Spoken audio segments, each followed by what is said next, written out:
This channel does not promote any violent, harmful, or illegal activities. All content provided by this channel is meant for an educational purpose only.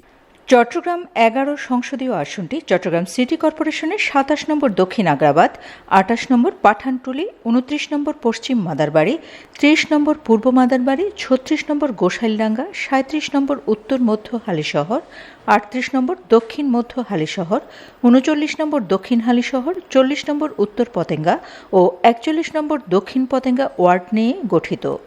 এটি জাতীয় সংসদের ২৮৮তম আসন।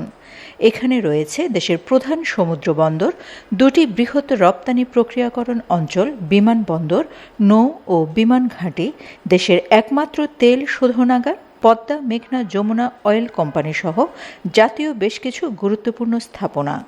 সেই কারণে এই আসনের জাতীয় গুরুত্ব রয়েছে। চট্টগ্রাম ১১ আসনে মোট ভোটার ৪,৯৫,২৭৮ জন। এর মধ্যে পুরুষ ভোটার ২,৫২,৩৩৩ জন, নারী ভোটার ২,৪২,৯৪২ জন। তৃতীয় লিঙ্গের ভোটার রয়েছে ৩ জন। চট্টগ্রাম বন্দর, চট্টগ্রাম রপ্তানি প্রক্রিয়াজাতকরণ এলাকা CEPZ ও কর্ণফুলী EPZ ঘিরেই এখানে বসতি গড়েছেন দেশের বিভিন্ন জেলা থেকে আসা শ্রমজীবী মানুষ। এই আসনে শ্রমিক কর্মচারীদের ভোটে নির্ধারণ হয় জয় পরাজয়। ত্রয়োদশ জাতীয় সংসদ নির্বাচনও এর ব্যতিক্রম হবে না। আওয়ামী লীগবিহীন এবারের সংসদ নির্বাচনে ৮ জন প্রার্থী প্রতিদ্বন্দ্বিতা করছেন।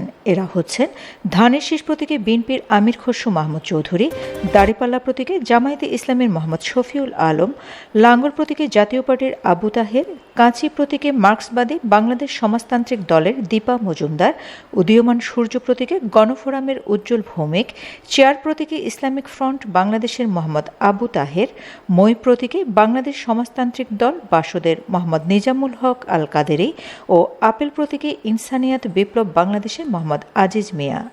তবে মূল ভোট যুদ্ধ হবে বিএনপির আমির খসরু মাহমুদ চৌধুরী ও জামায়াতে ইসলামের মোহাম্মদ শফিউল আলমের মধ্যে। কেমন হবে তাদের দুইজনের ভোটের লড়াই? সেই বিশ্লেষণে যাওয়ার আগে আসুন জেনে নেই তত্ত্বাবধায়ক সরকারের অধীনে অনুষ্ঠিত ৪টি নির্বাচনের ফলাফল। নির্বাচন কমিশনের তথ্য অনুযায়ী ১৯৯১ সাল থেকে ২০০১ সাল পর্যন্ত সংসদীয় এই আসনটি চট্টগ্রাম ৮ নামে পরিচিত ছিল। ২০০৮ সালের সংসদ নির্বাচনে আসনটি চট্টগ্রাম ১০ নামে পরিচিত হয়। পরবর্তীতে সীমানা পুনর্নির্ধারণের পর আসনটি আবার চট্টগ্রাম ১১ নামে পরিচয় বহন করে আসছে। ১৯৯১ সালের ২৭শে ফেব্রুয়ারি পঞ্চম সংসদ নির্বাচন অনুষ্ঠিত হয়। এই আসনে ভোটার ছিলেন ২,৩৭,৮৬৩ জন। ভোট প্রদান করেন ১,৩৩,১৪৮ জন। নির্বাচনে বিএনপির খালেদা জিয়া বিজয়ী হন। ধানের শীষ প্রতীকে তিনি পান ৬৯,৪২২ ভোট। তার নিকটতম প্রতিদ্বন্দ্বী ছিলেন আওয়ামী লীগের মোহাম্মদ ইসহাক মিয়া। নৌকা প্রতীকে তিনি পান ৪৪,১৫৪ ভোট। পরবর্তীতে খালেদা জিয়া আসনটি ছেড়ে দেওয়ার পর আমির খসরু মাহমুদ চৌধুরী উপনির্বাচনে বিজয়ী হন। ১৯৯৬ সালের ১২ জুন সপ্তম সংসদ নির্বাচন অনুষ্ঠিত হয়। নির্বাচনে ভোটার ছিলেন ৩,৫১,৪৭৬ জন। ভোট প্রদান করেন ২,৪৭,৩৭৭ জন। নির্বাচনে বিএনপির আমির খসরু মাহমুদ চৌধুরী বিজয়ী হন। ধানের শীষ প্রতীকে তিনি পান ১,১৬,৫৪৭ ভোট। তার নিকটতম প্রতিদ্বন্দ্বী ছিলেন আওয়ামী লীগের আফসারুল আমিন। নৌকা প্রতীকে তিনি পান ১,০৬,৩৪১ ভোট। ২০০১ সালের ১ অক্টোবর অষ্টম সংসদ নির্বাচন অনুষ্ঠিত হয়। নির্বাচনে ভোটার ছিলেন ৪,৮৪,১২৭ জন। ভোট প্রদান করেন ৩,২০,০৭৭ জন। নির্বাচনে বিএনপির আমির খসরু মাহমুদ চৌধুরী বিজয়ী হন। ধানের শীষ প্রতীকে তিনি পান ১,৮১,৫৮৪ ভোট। তার নিকটতম প্রতিদ্বন্দ্বী ছিলেন আওয়ামী লীগের আফসারুল আমিন। নৌকা প্রতীকে তিনি পান ১,২৯,১৯৮ ভোট। ২০০৮ সালের ২৯শে ডিসেম্বর নবম সংসদ নির্বাচন অনুষ্ঠিত হয়। নির্বাচনে ভোটার ছিলেন ৪,৩৩,৯৪২ জন। ভোট প্রদান করেন ৩,২১,৫৫৮ জন। নির্বাচনে আওয়ামী লীগের এম আব্দুল লতিফ বিজয়ী হন। নৌকা প্রতীকে তিনি পান ১,৬৪,৪৯১ ভোট। তার নিকটতম প্রতিদ্বন্দ্বী ছিলেন বিএনপির আমির খসরু মাহমুদ চৌধুরী। ধানের শীষ প্রতীকে তিনি পান ১,৪১,৯৪৬ ভোট। পর্যবেক্ষণে দেখা যায় পঞ্চম, সপ্তম ও অষ্টম সংসদে বিএনপি এবং নবম সংসদে আওয়ামী লীগ বিজয়ী হয়। এবার আসা যাক তত্ত্বাবধায়ক সরকারের অধীনে অনুষ্ঠিত 4টি নির্বাচনে রাজনৈতিক দলগুলো কত শতাংশ ভোট পেয়েছিল সেই বিশ্লেষণে। ফলাফল বিশ্লেষণে দেখা যায় চট্টগ্রাম 11 সংসদীয় আসনে 1991 সালে পঞ্চম সংসদ নির্বাচনে ভোট প্রদান করেন 55.98% ভোটার। প্রদত্ত ভোটের মধ্যে আওয়ামী লীগ 33.16%, বিএনপি 52.14%, জাতীয় পার্টি 2.36%, জামায়াতে ইসলামী 10.11%, স্বতন্ত্র ও অন্যান্য 2.23% ভোট পায়। 1996 সালে সপ্তম সংসদ নির্বাচনে ভোট প্রদান করেন 70.38% ভোটার।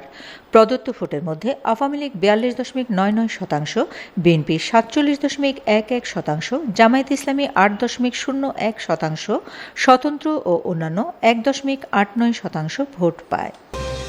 2001 সালের অষ্টম সংসদ নির্বাচনে ভোট প্রদান করেন 66.11% ভোটার। প্রদত্ত ভোটের মধ্যে আওয়ামী লীগ 40.36%, 4 দলীয় জোট 56.73%, জাতীয় পার্টি 1.24%, স্বতন্ত্র ও অন্যান্য 1.67% ভোট পায়। 2008 সালের নবম সংসদ নির্বাচনে ভোট প্রদান করেন 74.10% ভোটার। প্রদত্ত ভোটের মধ্যে 14 দলীয় জোট 51.15%, 4 দলীয় জোট 44.14%, স্বতন্ত্র ও অন্যান্য 4.71% ভোট পায়। আসুন এবার জেনে নেই আওয়ামী লীগ সরকারের অধীনে অনুষ্ঠিত চট্টগ্রাম 11 সংসদীয় আসনে দশম, একাদশ ও দ্বাদশ সংসদ নির্বাচন কেমন ছিল, কারা সংসদে প্রতিনিধিত্ব করেছিলেন। 2014 সালের 5 জানুয়ারি দশম জাতীয় সংসদ নির্বাচন অনুষ্ঠিত হয়। তত্ত্বাবধায়ক সরকারের অধীনে নির্বাচনের দাবিতে বিএনপি নেতৃত্বাধীন 20 দলীয় জোট এই নির্বাচনে অংশগ্রহণ করেনি। একতরফা ভোটারবিহীন এই নির্বাচনে আওয়ামী লীগের আব্দুল লতিফকে বিজয়ী ঘোষণা করা হয়।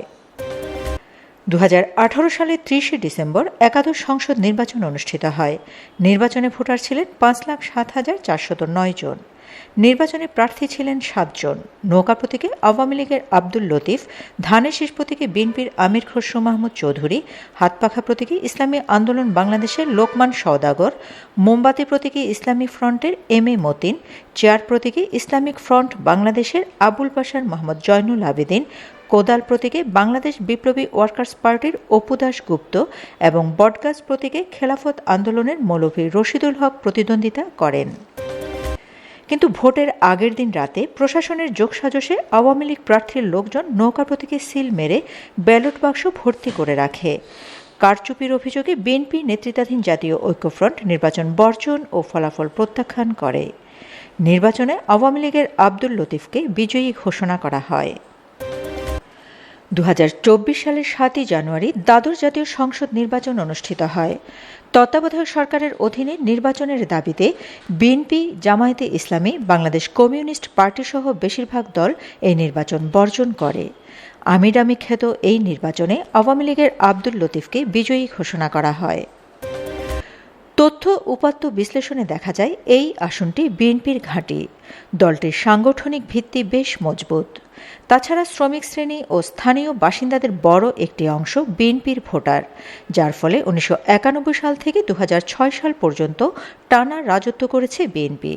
2008 সালের সেনা সমর্থিত তত্ত্বাবধায়ক সরকারের অধীনে অনুষ্ঠিত নির্বাচনের মাধ্যমে আওয়ামী লীগের পতাকা ওড়ে। পরবর্তী 17 বছর আওয়ামী লীগ সাংগঠনিক শক্ত ভিত তৈরি করতে সক্ষম হয়, কিন্তু এবারে নির্বাচনে নেই আওয়ামী লীগ। ফলে বিএনপির স্থায়ী কমিটির সদস্য ও সাবেক মন্ত্রী আমির খসরুর সঙ্গে সাবেক কাউন্সিলর জামায়াতের প্রার্থী শফিউল আলমের ভোটের লড়াই হতে যাচ্ছে। জামায়াতে ইসলামের সাংগঠনিক অবস্থা তেমন শক্ত নয়। তবে অন্তর্বর্তীকালীন সরকারের গত 21 মাসে তৃণমূল পর্যায়ে সাংগঠনিক দাওয়াত পৌঁছে দিতে সক্ষম হয়েছে জামায়াতে ইসলামী। পুরুষ ও নারী কর্মীরা মানুষের ঘরে ঘরে যাচ্ছেন, বলছেন দাঁড়িপাল্লায় ভোট দিলে ইনসাফ কায়েম হবে, থাকবে না চাঁদাবাজি, দখলবাজি। এইসব বয়ানে তেমন সাড়া ফেলতে পারেনি চট্টগ্রাম 11 আসনের জামায়াতে ইসলামীর প্রার্থী সাবেক কাউন্সিলর মোহাম্মদ শফিউল আলম। ফলে বিএনপি প্রার্থী আমির খসরু মাহমুদ চৌধুরী খুব সহজে ও বিপুল ভোটে বিজয়ী হবেন, এমনটা মনে করেন দৈবচয়ন পদ্ধতিতে পরিচালিত বিএনএ নিউজ 24 এর জরিপে অংশগ্রহণকারী বেশিরভাগ voter. Shamima Chowdhury Shammi, BNA news 24। প্রতিবেদনটি ভালো লাগলে শেয়ার করুন, অন্যদের জানার সুযোগ দিন। ধারাবাহিকভাবে প্রচারিত আসনভিত্তিক গবেষণামূলক প্রতিবেদনগুলো দেখুন এবং নিজের রাজনৈতিক জ্ঞানকে সমৃদ্ধ করুন। লাইক, কমেন্ট ও সাবস্ক্রাইব করে বিএনএ নিউজ 24 এর সঙ্গে থাকুন।